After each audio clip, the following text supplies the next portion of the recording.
uma nibangani niba yi-3 4 kwaphumelela oyi-1 wenu, kumele lo ophumelele uma anithanda ngempela nibangani bakhe beqiniso akhone kunibuza, anibuze izinto ezinenza nijabule nani kule friendship yenu.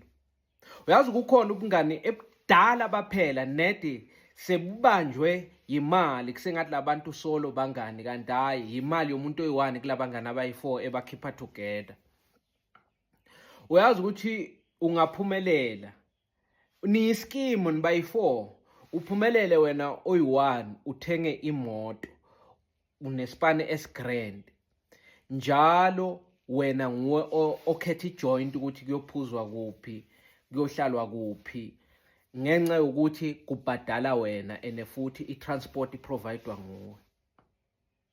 Lokho kwenzani? Kwenza ukuthi labanye bangani bakho ungazi ukuthi bathanda indawo ezinjani, bathanda ukuphuza ini, ngoba esikhathini esiningi lona imali othengela lamanye amajida nguye ingabe akawancanywa amajida, uvele athenge ngaphandle kokuthi ahlale nabo phansi ukuthi bafowethu lana ibudget ithi 1.5 sithengani, bafowethu iweather kuyashisa ngifuna kuwashisa imoto but angifuni nje kuhlala ngiwashisa imoto, ngifuna ukuthi ngiwashisa imoto ngapha ngibe ngidla something siphuze. Singaya kuphi lapho lokho kungenzeka khona? Into esikhathini esiningi eyenzakalayo ukuthi i-out enemali ikhipha ama-order all the time, ikhipha i-order lokuthi kuyophuzwa kuphi ngoba nguye odrivayo, ukhipha i-order lokuthi kuyophuzwani bese kufikwe kuleyo ndawo ngoba nguye oyobhadalela lobo tshwala.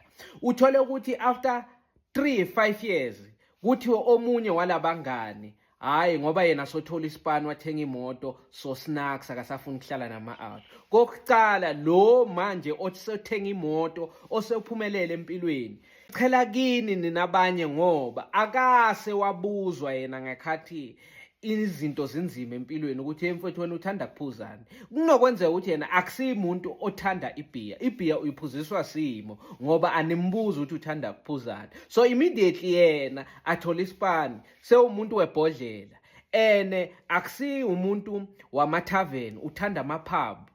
Uzokhwesha kini kube ngathi vele lento yokuthi sophumelele yena sonemoto soyaspana, kube ngathi amanye ama-out akasawakhathalela kanendaba nawo, kanti ngekhathi yena aphansi bekenza izinto akangazithandi every day ngoba yena angabuzwa ukuthi mfethu wena ungathanda ukuthi kwenziwe ini, kuphi, kanjani.